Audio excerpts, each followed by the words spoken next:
കേന്ദ്ര ഗവൺമെൻറ് പറഞ്ഞിരിക്കുന്നത് ഓരോ വർഷവും 10,000 സീറ്റുകൾ സ്വകാര്യ മേഖലയിലും ഗവൺമെൻറ് മേഖലയിലുമായിട്ട് കൂട്ടുമെന്നാണ് പറഞ്ഞിരിക്കുന്നത്. നീറ്റ് 2025 144 മാർക്കിന് മുകളിലുള്ള എല്ലാവർക്കും MBBSഉം BDSനും ഓപ്ഷൻ രജിസ്റ്റർ ചെയ്യാനുള്ള അർഹതയുണ്ട്.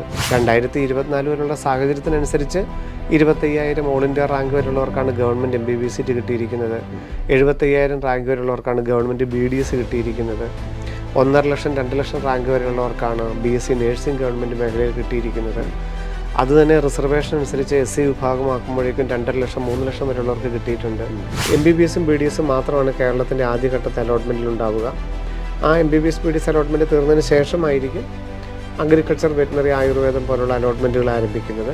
ഇപ്പോൾ 24,000 റാങ്ക് അല്ലെ 25,000 റാങ്ക് അല്ലെ 30,000 റാങ്കിനൊക്കെ ഒരു ഗവൺമെൻറ് MBBS സൈറ്റാണ് ആഗ്രഹിക്കുന്നതെങ്കിൽ MCCയുടെ സൈറ്റിലും ആദ്യം തന്നെ മാക്സിമം ഓപ്ഷൻ കൊടുക്കുക, ഏത് റാങ്കുള്ളവരാണെങ്കിലും. അവിടെ രണ്ടാമത്തെ അലോട്ട്മെൻറ്റിൽ നമ്മളൊരു കോളേജിൽ ചേർന്ന് കഴിഞ്ഞാൽ പിന്നെ നമ്മളെ റിസൈൻ ചെയ്യാൻ അനുവദിക്കുകയില്ലെന്നുള്ളതാണ് ഓർത്തിരിക്കേണ്ടത്. കേരളത്തിൽ 5,000 രൂപ മാത്രമേ ഓപ്ഷൻ രജിസ്ട്രേഷനുള്ളൂ. പക്ഷേ തമിഴ്നാട്ടിൽ 1 ലക്ഷം രൂപയാണ് ഓപ്ഷൻ രജിസ്ട്രേഷന്. കർണാടകത്തിൽ ആദ്യമില്ലെങ്കിലും രണ്ടാം ഘട്ടം എത്തുമ്പോഴേക്കും അവർ അവിടെയും 1 ലക്ഷം രൂപ ഓപ്ഷൻ രജിസ്ട്രേഷനായിട്ട് അടയ്ക്കണം. അവരുടെ ഡയറിയിൽ കുറിച്ചു വെക്കാൻ പറ്റുന്ന വലിയൊരു പാഠം തന്നെയാണ് നീറ്റ് 2025. ഏത് ലെവൽ പരീക്ഷ വന്നു കഴിഞ്ഞാലും അതിനകത്ത് അവനവൻ്റെ മിടുക്ക്, എത്രത്തോളം ക്വസ്റ്റ്യൻസ് അവനവൻ ചെയ്യാൻ പറ്റുമോ അത് മാക്സിമം ചെയ്യുക എന്നുള്ള നിലയിലോട്ട് വന്നിരിക്കുന്നത്. എനിക്ക് മാർക്ക് എന്നുള്ളത് മാറിയിട്ട് അത് ആ എക്സാമിനനുസരിച്ചുള്ളൊരു മാർക്ക് മേടിക്കുക എന്നുള്ളൊരു രീതിയിലോട്ട് മാറിയിരിക്കുന്നു.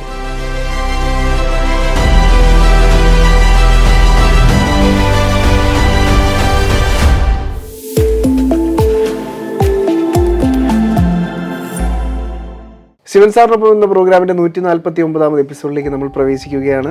നമസ്കാരം ശിവൻ സാർ. ശിവൻ സാർ, നമ്മുടെ റിസൾട്ട് വന്നു. അതിപ്പം ഏതാനും ആഴ്ചകളൊക്കെ പിന്നിട്ടിരിക്കുന്നു. ഇപ്പോഴും ഒരുപാട് കാര്യങ്ങൾ വിദ്യാർത്ഥികൾക്ക് അറിയണമെന്ന് ആഗ്രഹിക്കുന്നുണ്ട്. നമ്മൾ വിവിധ ലൈവുകളിലൂടെയായിട്ട് വിദ്യാർത്ഥികളോട് കൃത്യമായിട്ട് നമ്മൾ കമ്മ്യൂണിക്കേറ്റ് ചെയ്തുകൊണ്ടിരിക്കുന്നുണ്ട് എല്ലാ ദിവസങ്ങളിലും. അപ്പോൾ സാർ, എങ്കിലും നമ്മുടെ ഒരു എപ്പിസോഡിൽ ഏറ്റവും പുതിയ അപ്ഡേഷൻസിനെ കുറിച്ച് പറയാനാണെങ്കിൽ എന്തൊക്കെ നമുക്ക് പരാമർശിക്കാം? ശരിയാണ്.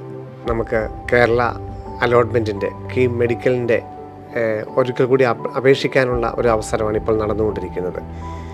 നീറ്റിന് അപ്ലൈ ചെയ്തതുകൊണ്ട് പലരും കേരളത്തിൽ നീറ്റ് വെച്ചിട്ടാണ് കിട്ടുന്നതെന്നുള്ള ധാരണയിൽ കീമിന് അപ്ലൈ ചെയ്തില്ലായിരുന്നു. കീമെന്ന് കേൾക്കുമ്പോൾ തന്നെ ചിലർക്ക് എഞ്ചിനീയറിങ്ങിന് വേണ്ടി മാത്രമുള്ളതാണെന്നായിരുന്നു ഒരു ധാരണ, നമ്മളെല്ലാ എപ്പിസോഡിലും പറഞ്ഞിട്ടുണ്ടെങ്കിൽ പോലും. അപ്പോൾ അങ്ങനെ 1-2 വ്യക്തികളൊക്കെ അപ്ലൈ ചെയ്യാത്തവരുണ്ടെങ്കിൽ അവർക്ക് കേരളത്തിൽ മെഡിക്കലിന് അപ്ലൈ ചെയ്യാനൊരു അവസരം ഇപ്പോഴുണ്ട്. നാളെ 23-ാം തീയതി ഉച്ചയ്ക്ക് 12 മണി വരെയാണ് പുതിയതായിട്ട് അപേക്ഷിക്കാനുള്ള സമയം. അതോടൊപ്പം തന്നെ നീറ്റിൻ്റെ റിസൾട്ട് വന്ന സാഹചര്യത്തിൽ തങ്ങൾക്ക് അർഹതയുള്ള റിസർവേഷൻസ് കൊടുക്കാനുള്ളൊരു അവസരം അതൊരിക്കൽ കൂടി ഇപ്പോൾ വന്നിട്ടുണ്ട്. അതും ഒക്കെ നാളെ അവസാനിക്കുകയും ചെയ്യും. അതുപോലെ തന്നെ ഡിഫക്റ്റീവായിട്ട് സർട്ടിഫിക്കറ്റൊക്കെ പലർക്കുണ്ടെങ്കിൽ അതൊക്കെ ഒന്ന് കറക്റ്റ് ചെയ്യാനുള്ളൊരു അവസരമാണിത്. അപ്പോൾ ഇതുകൊണ്ട് കീമിൻ്റെ ആപ്ലിക്കേഷനുമായിട്ട് ബന്ധപ്പെട്ട എല്ലാ അവസരങ്ങളും തീരുകയാണ്. ഇനി അലോട്ട്മെൻറ്റ് നടപടികളിലേക്ക് കടക്കുകയാണ്. അപ്പം ജനറൽ ആണെങ്കിലും കേരളൈറ്റ് ആണെങ്കിലും OBC ആണെങ്കിലും EWS ആണെങ്കിലും മൈനോറിറ്റി ആണെങ്കിലും ഒക്കെ നമ്മളുടെ സർട്ടിഫിക്കറ്റുകളെല്ലാം കറക്റ്റ് ആണെന്നുള്ള ഉറപ്പ് വരുത്താനുള്ള അവസാന അവസരമാണ് ഇപ്പോൾ നടന്നുകൊണ്ടിരിക്കുന്നത്. ഇനി വരുന്ന അവസരം ഭിന്നശേഷി വിഭാഗം PWD വിഭാഗത്തിനും NRI വിഭാഗത്തിനും മാത്രമാണ്. NRI വിഭാഗത്തിന് അവർ സർട്ടിഫിക്കറ്റുകൾ നേരത്തെ അപ്ലോഡ് ചെയ്തവരുണ്ട്, ഇപ്പോൾ പുതിയതായിട്ട് അപേക്ഷിക്കുന്നവരുണ്ട്. അവരുടെയൊക്കെ സർട്ടിഫിക്കറ്റ് വെരിഫിക്കേഷൻ അടുത്ത ആഴ്ച നടക്കും. അവർക്ക് എന്തെങ്കിലും സർട്ടിഫിക്കറ്റിൽ ഡിഫക്റ്റ് ഉണ്ടെങ്കിൽ കറക്റ്റ് ചെയ്യാനായിട്ട് ഒരു അവസരം കൊടുക്കും. അതോടൊപ്പം PWD വിഭാഗത്തിൻ്റെ വെരിഫിക്കേഷൻ ഇപ്പോൾ ഇത്രയും താമസിച്ചതുകൊണ്ട് പതിവിലേറെ ഇപ്പോൾ താമസിച്ചു. സാധാരണ ജൂൺ ആദ്യത്തെ ആഴ്ചയൊക്കെ നടത്തേണ്ടതായിരുന്നു. ഇത്തവണ ജൂലൈയിൽ ഇനിയിപ്പോൾ നടക്കുകയുള്ളല്ലോ. ജൂലൈ ആദ്യത്തെ ആഴ്ച ആയിരിക്കും തിരുവനന്തപുരത്ത് വെച്ച് നടക്കുക. MCCയുടെ അലോട്ട്മെൻറ്റും അതേ സമയത്ത് തന്നെ നടക്കും. MCCയുടെ PWD വെരിഫിക്കേഷനും ജൂലൈ ആദ്യത്തെ ആഴ്ച നടക്കും. അപ്പം ആ വിഭാഗത്തിലുള്ളവർ PWD പേഴ്സൺസ് വിത്ത് ഡിസബിലിറ്റി വിഭാഗത്തിലുള്ളവർ നോട്ടിഫിക്കേഷൻ എന്നും ശ്രദ്ധിക്കണം. അവർ വെരിഫിക്കേഷൻ പോകേണ്ട ഡേറ്റ് ആയി വരുന്നുണ്ട്. നോട്ടിഫിക്കേഷൻ വന്നിട്ടില്ല, ഈ ആഴ്ച വരികയുള്ളൂ. അത് മാത്രമാണ് പുതിയതായിട്ട് വന്നിരിക്കുന്ന കാര്യങ്ങൾ. ബാക്കി എല്ലാ വെബ്സൈറ്റുകളും അണ്ടർ കൺസ്ട്രക്ഷൻ തന്നെയാണ്. പിന്നെ നമുക്കറിയാം തമിഴ്നാടിൻ്റെ മാനേജ്മെൻറ്റ് സീറ്റ്, ഇപ്പോൾ CMC വെല്ലൂരിന് അപ്ലൈ ചെയ്തവരും തമിഴ്നാട്ടിലെ 13.5 ലക്ഷത്തിൻ്റെ MBBS സീറ്റ് ആഗ്രഹിക്കുന്നവർക്കൊക്കെ തമിഴ്നാടിൻ്റെ മാനേജ്മെൻറ്റ് സീറ്റിൻ്റെ ആപ്ലിക്കേഷൻ നടന്നുകൊണ്ടിരിക്കുന്നു. പിന്നെ ബാക്കിയുള്ളതെല്ലാം കർണാടക ആണെങ്കിലും മറ്റുള്ള സ്റ്റേറ്റുകളിലേക്ക് ആണെങ്കിലും സ്റ്റേറ്റ് ബോർഡിൻ്റെ അലോട്ട്മെൻറ്റുകളൊക്കെ വരുന്നതേ ഉള്ളൂ, ആപ്ലിക്കേഷൻ വരുന്നതേ ഉള്ളൂ. നീറ്റ് സംബന്ധിച്ചുള്ള പ്രധാന കാര്യങ്ങൾ കേരള മെഡിക്കൽ റാങ്ക് വരിക എന്നുള്ളതാണ്. അതാണ് ഏതാണ്ട് നമ്മളൊരു 25-ാം തീയതിക്ക് ശേഷം പ്രതീക്ഷിക്കുന്നത്. നീറ്റിൻ്റെ ആപ്ലിക്കേഷൻ നമ്പറും റോൾ നമ്പറും കേരളത്തിൻ്റെ വെബ്സൈറ്റിൽ എൻ്റർ ചെയ്ത് കൊടുക്കാനായിട്ട് ഒരു 5-6 ദിവസങ്ങൾ കുട്ടികൾക്ക് ലഭിക്കുന്നുണ്ട്. അത് അടുത്ത ആഴ്ച, ഈ വരുന്ന ആഴ്ച നടക്കുമെന്നാണ് അറിയാൻ കഴിഞ്ഞത്. കാരണം അത് NTA ആണ് അതിൻ്റെ ഡേറ്റാബേസ് കൊടുക്കേണ്ടത്. അത് കൊടുക്കുന്ന മുറയ്ക്ക് കേരള എൻട്രൻസ് കമ്മീഷൻ നോട്ടിഫിക്കേഷൻ ചെയ്യും. കർണാടകത്തിൽ അപ്ലൈ ചെയ്തവർക്ക് അവിടെ നീറ്റിൻ്റെ ഡീറ്റെയിൽസ് ആഡ് ചെയ്ത് കൊടുക്കണം. തമിഴ്നാട്ടിൽ അപ്ലൈ ചെയ്തവരുടെ ഡീറ്റെയിൽസ് ആഡ് ചെയ്യണം. അതോടൊപ്പം തന്നെ സെൻറ്റ് ജോൺസിനൊക്കെ അപ്ലൈ ചെയ്തവർക്ക് അവരുടെ ഡീറ്റെയിൽസ് അപ്ലോഡ് ചെയ്ത് കൊടുക്കാനുള്ള പ്രൊവിഷനൊക്കെ ഈ ആഴ്ച വരുന്നുണ്ട്. അപ്പോൾ ഈ ആഴ്ച സംബന്ധിച്ചോളം ഇങ്ങനെയുള്ള കാര്യങ്ങളിൽ കേരള മെഡിക്കൽ, മറ്റുള്ള സ്റ്റേറ്റിൻ്റെ മെഡിക്കലിൻ്റെയൊക്കെ റാങ്ക് ലിസ്റ്റുമായിട്ട് ബന്ധപ്പെട്ട കാര്യങ്ങളായിരിക്കും നടക്കുന്നത്. അലോട്ട്മെൻറ്റ് താമസിക്കാൻ തന്നെയാണ് സാധ്യത. സാർ, ഇപ്പോൾ അലോട്ട്മെൻറ്റ് അതിന് കാത്തിരിക്കുന്ന ഒരുപാട് വിദ്യാർത്ഥികളും മാതാപിതാക്കളും. തീർച്ചയായിട്ടും. കാരണം ഈ അലോട്ട്മെൻറ്റ് താമസിച്ച് കഴിഞ്ഞാൽ ബാക്കിയുള്ള സാധ്യതകൾ, ഇപ്പം ഡിഗ്രി അഡ്മിഷൻ ആഗ്രഹിക്കുന്നവർ, എൻജിനീയറിംഗ് അഡ്മിഷൻ ആഗ്രഹിക്കുന്നവർ, മറ്റ് പല അഡ്മിഷനും എല്ലാവരും ആഗ്രഹിക്കുന്നുണ്ടല്ലോ. അപ്പോൾ ഇതൊരു പരിധിക്കപ്പുറം ഡിലേ ആയിക്കഴിഞ്ഞാൽ മറ്റ് സാധ്യത നോക്കുന്നവർക്ക് വളരെ ബുദ്ധിമുട്ടുമാണ്. പക്ഷേ എന്നാലും നമ്മൾ വേണ്ട 1 മാസം കൂടി കാത്തിരിക്കേണ്ടതായിട്ട് വരും. ഓക്കെ. അപ്പോൾ തീർച്ചയായിട്ടും ആ ഒരു ഡിലേ ഉണ്ടാവുന്നതിന് പിന്നിലെ റിയാലിറ്റി എന്തായിരിക്കും? തീർച്ചയായിട്ടും ഇവർക്ക് സീറ്റ് മെട്രിക്സ്, അതായത് ഈ വർഷം അലോട്ട്മെൻറ്റ് നടക്കേണ്ടതിൻ്റെ എത്ര സീറ്റുകളിലോട്ടാണെന്നുള്ളത് അതാത് പ്രിൻസിപ്പൽമാർ നാഷണൽ മെഡിക്കൽ കമ്മീഷൻ്റെ വെബ്സൈറ്റിൽ അപ്ലോഡ് ചെയ്യേണ്ടതായിട്ടുണ്ട്. ഓക്കെ. അപ്പോൾ 2024 അധ്യയന വർഷത്തിലുള്ള സീറ്റുകൾ അവർക്കറിയാം. എന്നാലും പുതിയതായിട്ടുള്ള കൂട്ടുമെന്ന് പറയുന്ന, അതായത് കേന്ദ്ര ഗവൺമെൻറ് പറഞ്ഞിരിക്കുന്നത് ഓരോ വർഷവും 10,000 സീറ്റുകൾ സ്വകാര്യ മേഖലയിലും ഗവൺമെൻറ് മേഖലയിലുമായിട്ട് കൂട്ടുമെന്നാണ് പറഞ്ഞിരിക്കുന്നത്. അപ്പോൾ അതിൻ്റെ ഓരോ കോളേജിലും എത്രത്തോളം സീറ്റുകൾ കൂട്ടാൻ സാധിക്കും, പുതിയ ഗവൺമെൻറ് മെഡിക്കൽ കോളേജുകൾ തുടങ്ങാനായിട്ട് സാധിക്കുമോ, പുതിയ സ്വകാര്യ മെഡിക്കൽ കോളേജുകൾ തുടങ്ങാൻ സാധിക്കുമോ, അതിൻ്റെ എല്ലാം ഓരോ കോളേജുകൾ തോറുമുള്ള വെരിഫിക്കേഷൻ നടന്നുകൊണ്ടിരിക്കുന്നതേ ഉള്ളൂ. അതെല്ലാം വെരിഫൈ ചെയ്ത് NMC അംഗീകരിച്ച്, അതായത് സ്റ്റേറ്റ് ഗവൺമെൻറ്റുകളൊക്കെ അംഗീകരിച്ച് മാത്രമേ നാഷണൽ മെഡിക്കൽ കമ്മീഷൻ്റെ പോർട്ടലിൽ വരുള്ളൂ. നാഷണൽ മെഡിക്കൽ കമ്മീഷൻ്റെ പോർട്ടലിൽ വന്നു കഴിഞ്ഞാൽ മാത്രമേ സ്റ്റേറ്റ് ഗവൺമെൻറ്റിന് അത് അവരവരുടെ അലോട്ട്മെൻറ്റ് ലിസ്റ്റിൽ ഉൾപ്പെടുത്താനായിട്ട് സാധിക്കുകയുള്ളൂ. അപ്പോൾ ആ ഒരു സാങ്കേതികമായിട്ടുള്ള താമസം പതിവിലും താമസമാണെന്നാണ് അറിയാൻ കഴിയുന്നത്. അതുകൊണ്ട് തന്നെ ചിലപ്പോൾ അലോട്ട്മെൻറ്റുകൾക്ക് അല്പം താമസം വന്നേക്കാം. നമുക്ക് താമസിച്ചാൽ പോലും സീറ്റുകൾ കൂടുന്നത് തന്നെയല്ലേ നല്ലത്. അപ്പം കേരളത്തിൽ തന്നെയാണെങ്കിലും ഗവൺമെൻറ് മേഖലയുടെ സാധ്യതകൾ ഉണ്ടോ എന്നുള്ളതൊക്കെ പരിശോധിക്കുന്നുണ്ട്.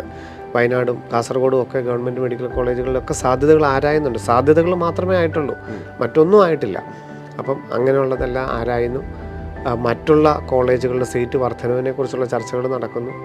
അപ്പം ഇതിൻ്റെ ഇൻറ്റേർണലായിട്ട് വളരെ ധൃതി പിടിച്ച കാര്യങ്ങളാണ് നടക്കുന്നത്.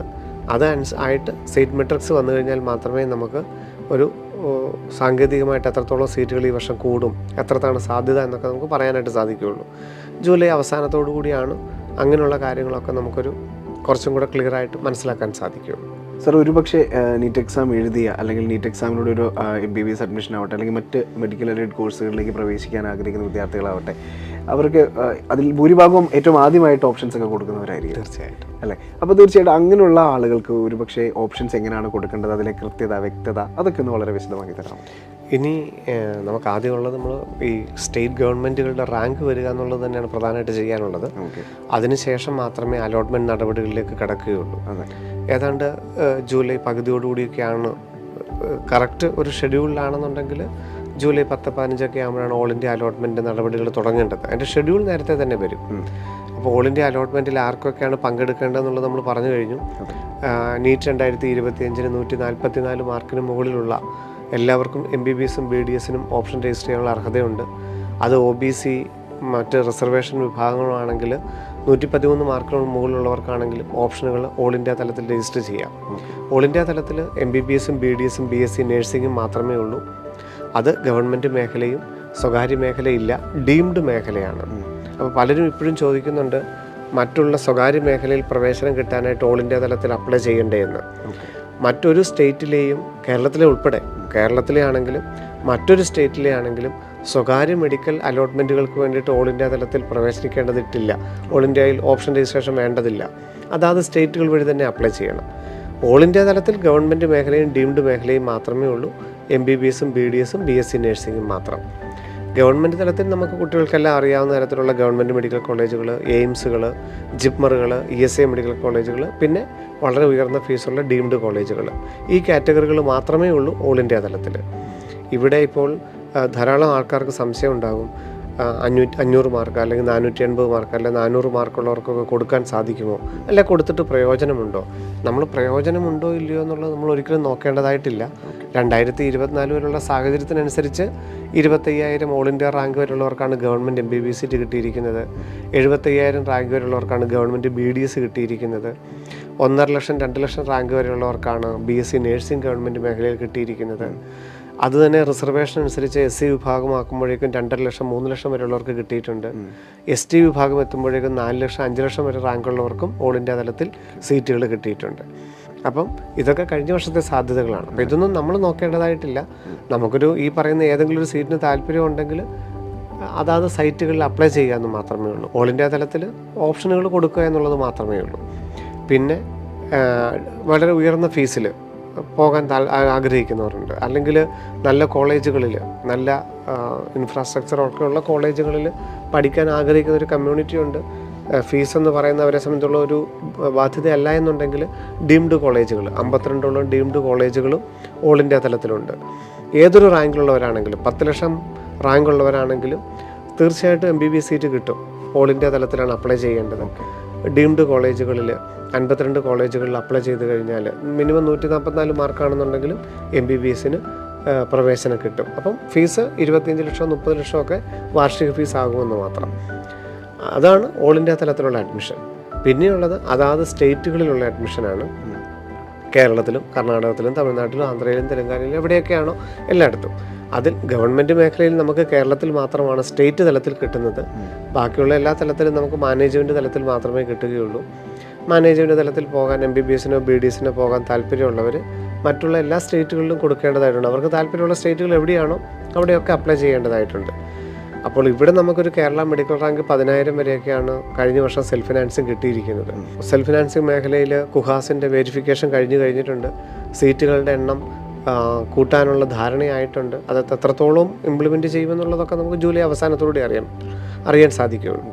കഴിഞ്ഞ വർഷത്തെ നമുക്കറിയാം 10,000 കേരള മെഡിക്കൽ റാങ്ക് വരെയാണ് ജനറൽ വിഭാഗം OBC വിഭാഗത്തിനൊക്കെ സീറ്റ് കിട്ടിയിരിക്കുന്നത്. മൈനോറിറ്റി വിഭാഗത്തിൽ മുസ്ലിം വിഭാഗം 11,500, ക്രിസ്ത്യൻ വിഭാഗം 12,500 വരെയൊക്കെയാണ് പ്രവേശനം കിട്ടിയിരിക്കുന്നത് MBBSന്. BDS എത്തുമ്പോഴേക്കും ഗവൺമെൻറ് മേഖലയിൽ 4,000 4,500 റാങ്ക് വരെ കിട്ടിയിട്ടുള്ളൂ. സ്വകാര്യ മേഖലയിൽ ഒരു 37,000 40,000 കേരള മെഡിക്കൽ റാങ്ക് ആണെങ്കിലും സെൽഫ് ഫിനാൻസിങ് മേഖലയിൽ BDSന് പ്രവേശനം കിട്ടും.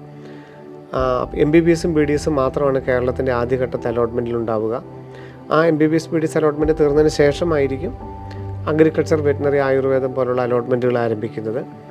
അതിൽ 11 കോഴ്സുകളുണ്ട്. ഗവൺമെൻറ് മേഖലയിലുള്ള കോഴ്സുകളാണ് ഭൂരിഭാഗവും. അതിനകത്ത് സെൽഫ് ഫിനാൻസിങ് മേഖലയിലുള്ളത് ആയുർവേദവും സിദ്ധ, യുനാനി പോലുള്ള പ്രോഗ്രാമുകളാണ്. ബാക്കിയെല്ലാം തന്നെ ഗവൺമെൻറ് മേഖലയിലുള്ള പ്രോഗ്രാമുകളാണ്. അഗ്രികൾച്ചർ, വെറ്റിനറി, ആയുർവേദത്തിൻ്റെ ഗവൺമെൻറ്, ഹോമിയോ ഗവൺമെൻറ് മാത്രമേ ഉള്ളൂ. ഫിഷറീസ്, ഫോറസ്ട്രി, അങ്ങനെയുള്ള ധാരാളം പ്രോഗ്രാമുകളുണ്ട്. അപ്പോൾ ഒരു ഗവൺമെൻറ് പ്രൊഫഷണൽ കോഴ്സുകൾ അഡ്മിഷൻ എടുക്കാൻ ആഗ്രഹിക്കുന്നവർക്ക് അത് വളരെ ഒരു സഹായകമാണ്. കേരളത്തിൻ്റെ മെഡിക്കൽ അലൈഡ് കോഴ്സുകൾ ആഗസ്റ്റ് ആദ്യത്തോടു കൂടിയാണ് അതിൻ്റെ അലോട്ട്മെൻറ്റുകൾ നടക്കുക.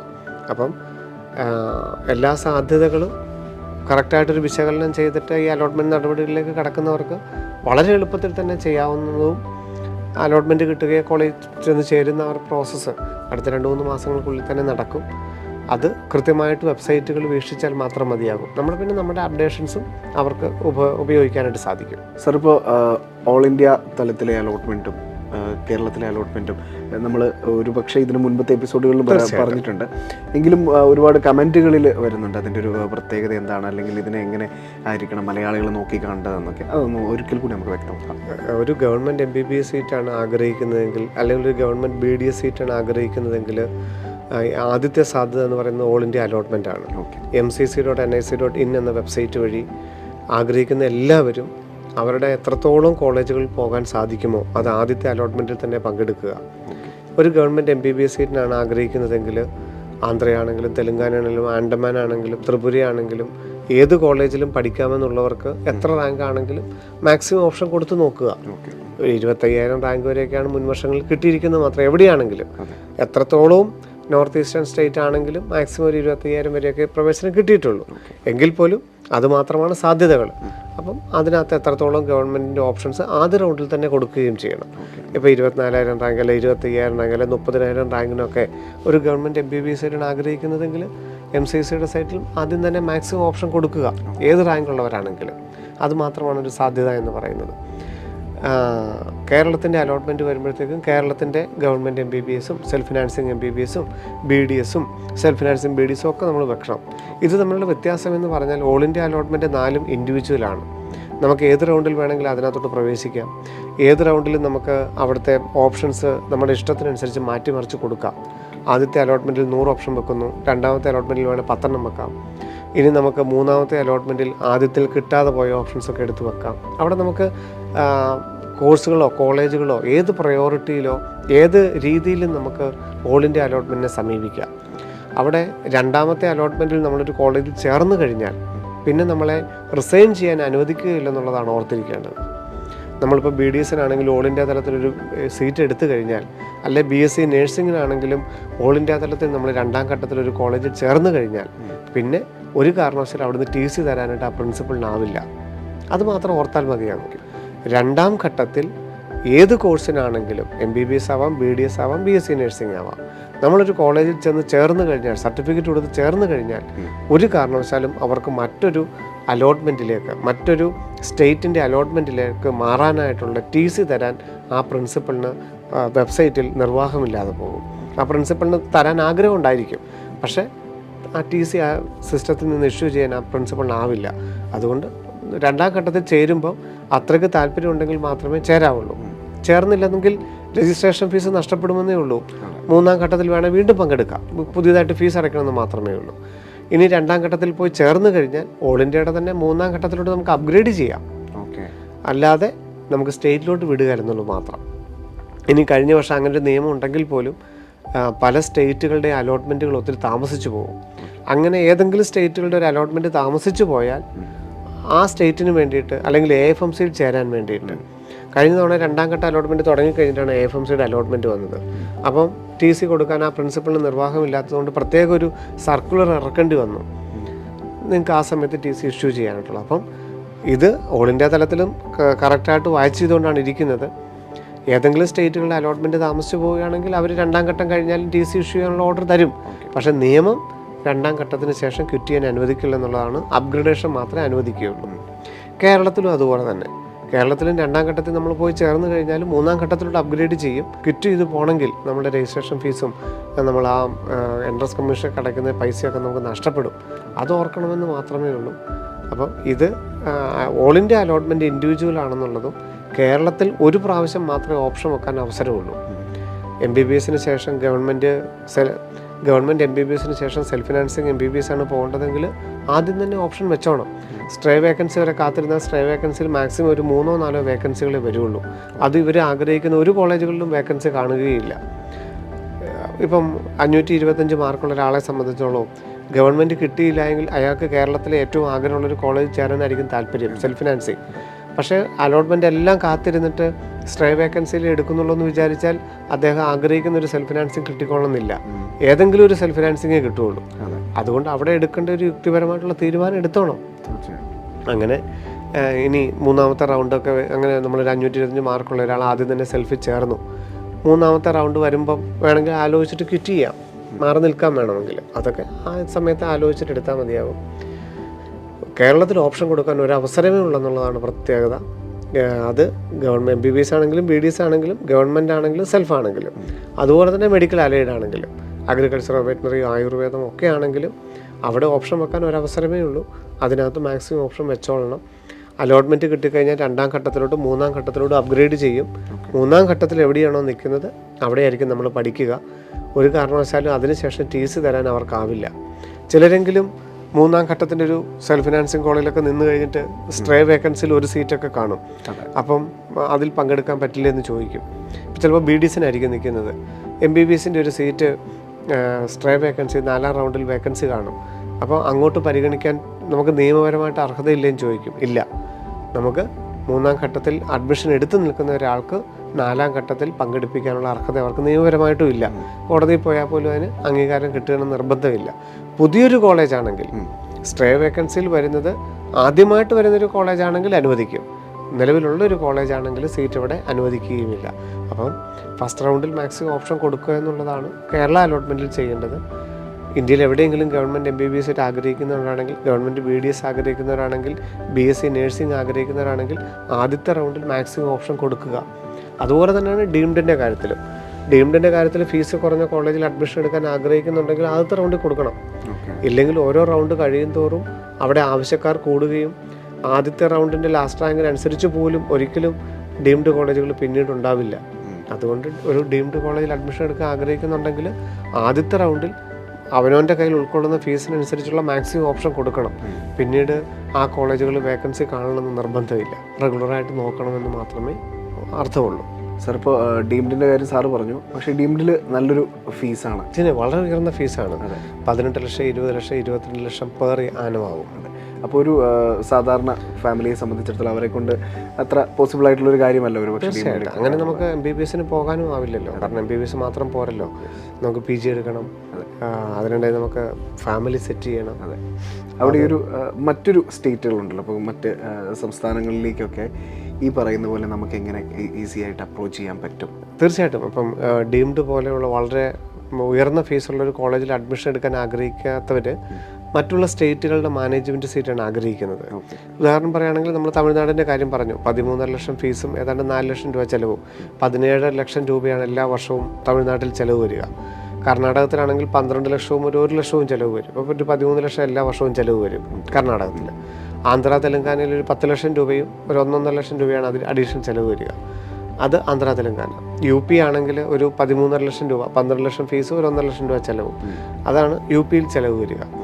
മഹാരാഷ്ട്രയിലാണെങ്കിൽ 12 ലക്ഷത്തിനടുത്താണ് നമുക്ക് ചിലവ് വരിക. അപ്പം മറ്റുള്ള സ്റ്റേറ്റുകളുടെ, അതായത് ഡീംഡിന് അത്രയും ഫീസ് കൊടുത്ത് പോകാൻ താല്പര്യമില്ല, മറ്റുള്ള സ്റ്റേറ്റുകളിലെ മാനേജ്മെൻറ്റുകളാണ് നോക്കുന്നതെങ്കിൽ ചില സ്റ്റേറ്റുകൾ, ഉദാഹരണം പറഞ്ഞാൽ തമിഴ്നാട്, കർണാടകം പോലെയുള്ളവർ 15% മാനേജ്മെൻറ്റ് സീറ്റാണ് നമുക്ക് തരുന്നത്. അതുകൊണ്ട് അലോട്ട്മെൻറ്റുകളുടെ ആദ്യം തന്നെ അവിടെ അപ്ലൈ ചെയ്യുകയും ആദ്യം തന്നെ അവിടുത്തെ റാങ്ക് ലിസ്റ്റിൽ വരികയും ആദ്യം തന്നെ ഓപ്ഷൻ കൊടുക്കുകയും ചെയ്യണം. ഓപ്ഷൻ കൊടുക്കാൻ ഒരു അവസരമേ ഉള്ളൂ. കേരളത്തിൽ 5000 രൂപ മാത്രമേ ഓപ്ഷൻ രജിസ്ട്രേഷനുള്ളൂ. പക്ഷേ തമിഴ്നാട്ടിൽ 1 ലക്ഷം രൂപയാണ് ഓപ്ഷൻ രജിസ്ട്രേഷന്. കർണാടകത്തിൽ ആദ്യമില്ലെങ്കിലും 2ാം ഘട്ടം എത്തുമ്പോഴേക്കും അവർ അവിടെയും 1 ലക്ഷം രൂപ ഓപ്ഷൻ രജിസ്ട്രേഷനായിട്ട് അടയ്ക്കണം. അപ്പോൾ മറ്റ് ആന്ധ്ര തെലങ്കാനുള്ള സ്റ്റേറ്റുകളിൽ അങ്ങനെയില്ല. അപ്പം ഇവിടെ ആദ്യം തന്നെ ഓപ്ഷൻ കൊടുക്കണം. പക്ഷേ ആന്ധ്ര തെലങ്കാന UP പോലുള്ളത് ഓപ്പൺ സീറ്റ് എന്ന് പറയും. അവിടെ അങ്ങനെ 15% സീറ്റ് എന്നല്ല, ഓപ്പൺ കോട്ടയാണ്. അപ്പോൾ അവിടെ ആദ്യത്തെ 2 റൗണ്ടുകളിൽ നമ്മളെ പരിഗണിക്കുകയില്ല. 3ാമത്തെ 4ാമത്തെ റൗണ്ടുകളിൽ വേക്കൻസി ഉള്ള സീറ്റുകളിലോട്ട് മാത്രമേ അതർ സ്റ്റേറ്റിനെ പരിഗണിക്കുകയുള്ളൂ. അപ്പം നമ്മൾ റെഗുലറായിട്ട് ആ വെബ്സൈറ്റുകൾ നോക്കുകയും അവിടുത്തെ 2 റൗണ്ട് തീരുമ്പോൾ നമ്മൾക്ക് അവിടെ ഓൺലൈനായിട്ട് അപ്ലൈ ചെയ്യാനായിട്ടും അവരുടെ അലോട്ട്മെൻറ്റിൽ പങ്കെടുക്കാനായിട്ടും സാധിക്കുകയുള്ളൂ. അപ്പോൾ അതുകൊണ്ട് നിരന്തരമായിട്ട് നമ്മൾ ഈ സൈറ്റുകളെല്ലാം വാച്ച് ചെയ്താൽ ഡീംഡ് പോലെ വളരെ ഉയർന്ന ഫീസ് ഇല്ലാതെ തന്നെ നമുക്ക് ഈ അലോട്ട്മെൻറ്റുകളിലോട്ട് കടന്നു പോകാം. പക്ഷേ നമുക്കൊരു ഉറപ്പില്ല. കാരണം ഈ പറഞ്ഞതുപോലെ തന്നെ അവരുടെ കുട്ടികളെ പരിഗണിച്ചതിന് ശേഷം മാത്രം മിച്ചം വരുന്ന സീറ്റ് മാത്രമേ നമ്മളെ പരിഗണിക്കുകയുള്ളൂ. അപ്പം അലോട്ട്മെൻറ്റിൽ കിട്ടുമോ കിട്ടുകയില്ലയോ, കഴിഞ്ഞ വർഷം എത്ര വരെ കിട്ടിയിട്ടുണ്ട്, അങ്ങനെയൊന്നും നമുക്ക് പറയാനാവില്ല.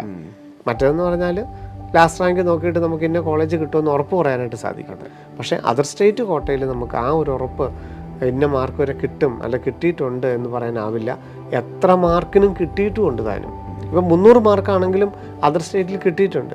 പക്ഷേ അത് നമുക്ക് ആ ലാസ്റ്റ് സ്ട്രെയിൽ ഒരു വേക്കൻസി വന്നതായിരിക്കാം.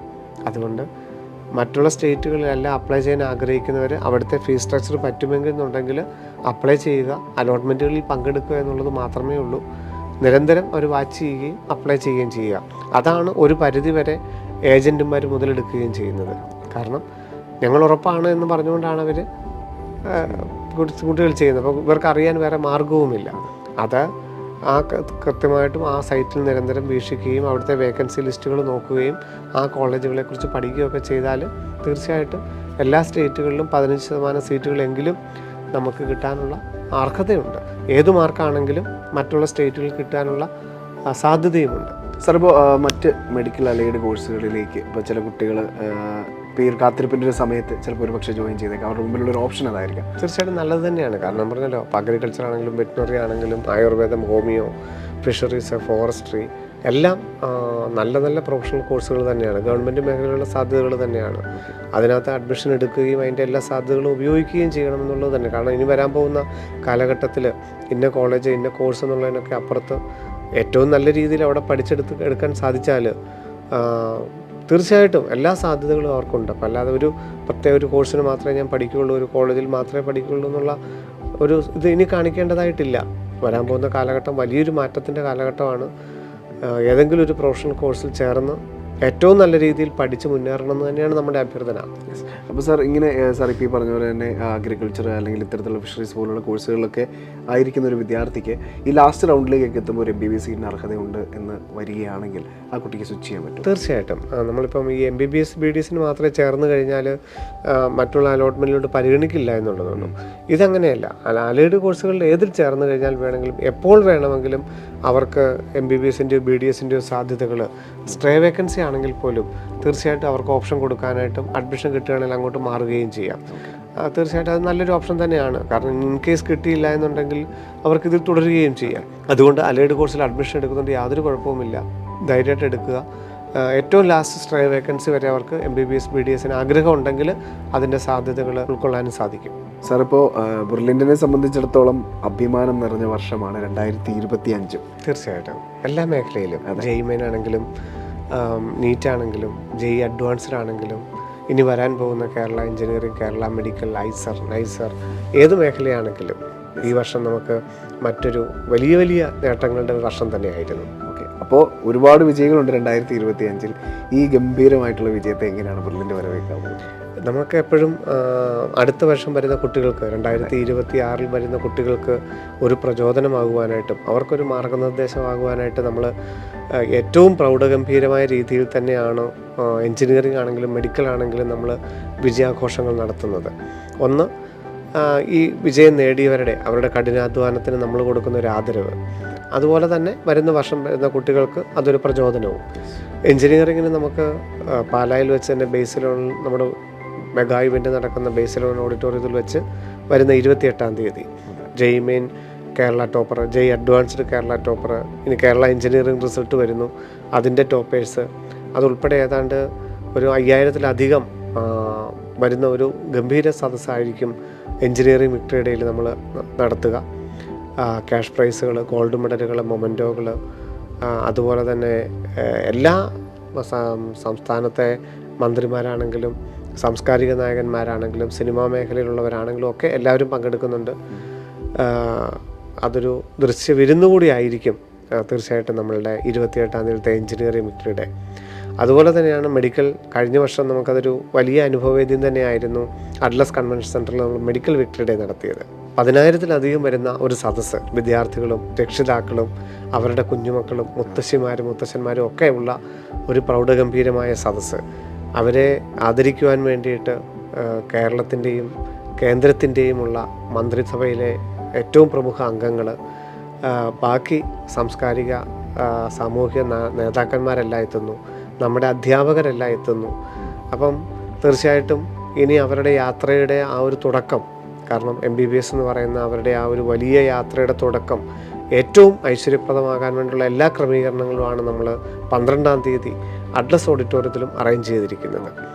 അതും ഒരു വലിയ അച്ചീവ്മെൻ്റ് ആണ് താങ്കൾ നേടിയിരിക്കുന്നുള്ള അവരുടെ ഒരു തിരിച്ചറിവും, അതോടൊപ്പം തന്നെ 2026 വേണ്ടിയിട്ട് കൈകോർക്കുന്ന നമ്മുടെ ക്യാമ്പസിൽ ഇരിക്കുന്ന കുട്ടികൾക്കും അതൊരു വലിയ അനുഭവം തന്നെയായിരിക്കും. സാർ, ഇപ്പോൾ നീറ്റ് 2025 അത് ശരിക്കും ഒരുപാട് കാര്യങ്ങൾ ഉൾക്കൊള്ളാൻ സാധിക്കുന്ന തീർച്ചയായിട്ടും ഒരു വലിയ പാഠം തന്നെയാണ്. അതെ, ഓരോ നീറ്റ് ആസ്പിറൻസിനും അവരുടെ ഡയറിയിൽ കുറിച്ച് വെക്കാൻ പറ്റുന്ന വലിയൊരു പാഠം തന്നെയാണ് നീറ്റ് 2025. കാരണം നമുക്ക് നോക്കിക്കഴിഞ്ഞാൽ കാണാം, ഈ ISC ബാംഗ്ലൂരിലുള്ള ഒരു 4 ലെവൽ MSBS പ്രോഗ്രാം ആർക്കും റിസർച്ച് മേഖലയിൽ താല്പര്യമുള്ളവർക്ക് ഏറ്റവും വലിയൊരു ആഗ്രഹമാണ് ISC ബാംഗ്ലൂരിൽ കോഴ്സ് ചേരുക എന്ന് പറയുന്നത്. നാളിതുവരെ JEE main, JEE advanced, NEET, IISER അങ്ങനെ പലവിധ എൻട്രൻസിലൂടെ അവിടെ പ്രവേശനം ഉണ്ടായിരുന്നെങ്കിൽ 2024 നീറ്റ് വളരെ സിമ്പിളാവുകയും ധാരാളം വിവാദങ്ങളൊക്കെ ഉണ്ടായ സാഹചര്യത്തിൽ എന്തൊന്നറിയില്ല 2025 ISC പോലെയുള്ള സ്ഥാപനത്തിലെ പ്രവേശനം നീറ്റ് ഒഴിവാക്കി. അവിടെ JEE അഡ്വാൻസ്ഡും ഐസർ ആപ്റ്റ്യൂഡ് ടെസ്റ്റും മാത്രമേ ഉള്ളൂ പ്രവേശനം നേടുവാനായിട്ട്. അപ്പം ISC പോലുള്ളൊരു സ്ഥാപനങ്ങളിൽ, ഇന്ത്യയിലെ പ്രമുഖമായിട്ടുള്ളൊരു സ്ഥാപനത്തിൽ നീറ്റ് പോലുള്ളൊരു കുട്ടി കടന്നു ചെല്ലണ്ട എന്നവർ തീരുമാനിക്കണമെങ്കിൽ അതിൽ നിന്ന് ക്വാളിഫൈ ചെയ്ത് വരുന്ന കുട്ടികളുടെ അവർക്ക് ശ്രദ്ധയിൽപ്പെട്ട ഒരു പോരായ്മ ആയിരിക്കാം.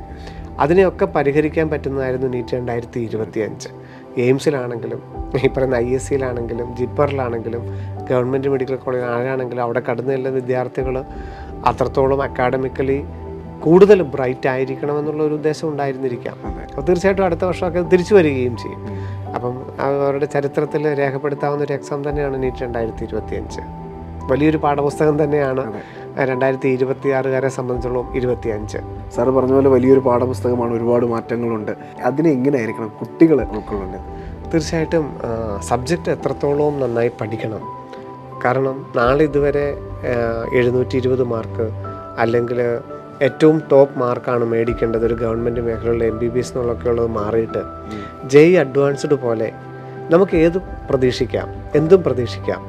ഏത് ലെവൽ പരീക്ഷ വന്നു കഴിഞ്ഞാലും അതിനകത്ത് അവനവൻ്റെ മിടുക്ക് എത്രത്തോളം ക്വസ്റ്റ്യൻസ് അവനവൻ ചെയ്യാൻ പറ്റുമോ അത് മാക്സിമം ചെയ്യുക എന്നുള്ള നിലയിലോട്ട് വന്നിരിക്കുന്നത്. എനിക്ക് മാർക്ക് എന്നുള്ളത് മാറിയിട്ട് അത് ആ എക്സാമിനനുസരിച്ചുള്ളൊരു മാർക്ക് മേടിക്കുക എന്നുള്ളൊരു രീതിയിലോട്ട് മാറിയിരിക്കുന്നു.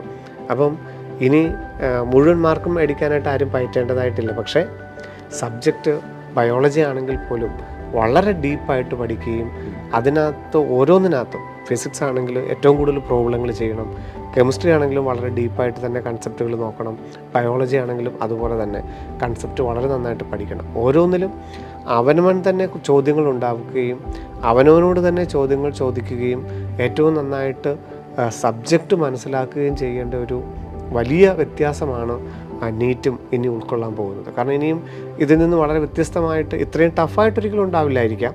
പക്ഷേ നീറ്റും മാറുകയാണ്. 3 സബ്ജക്റ്റ് ആണെങ്കിലും ഫിസിക്സ് ആണെങ്കിലും കെമിസ്ട്രി ആണെങ്കിലും ബയോളജി ആണെങ്കിലും സബ്ജക്റ്റ് വളരെ നന്നായിട്ട് അറിയാമെങ്കിൽ മാത്രം എഴുതാൻ കഴിയുന്ന ഒരു പരീക്ഷയിലോട്ട് നീറ്റും മാറും, അത് ഉറപ്പാണ്.